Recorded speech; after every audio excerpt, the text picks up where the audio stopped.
Kabayan, pag nag-abroad ka, sasampalin ka ng hirap ng buhay na akala mo dati pa chill-chill lang. Marirealize mo na yung salitang hindi pinupulot ng pera na dati naririnig mo lang sa mga magulang mo.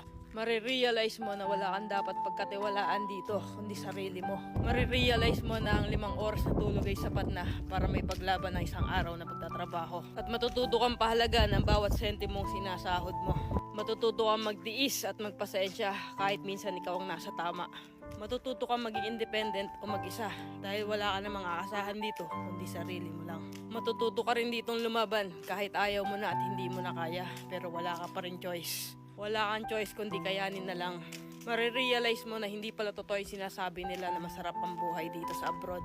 Kasi pag nandito ka na, masasabi mo na lang talaga sa sarili mo na ang hirap pala. At totoo din yung sinasabi nilang lahat na nasa abroad ang pera pero wala dito ang saya.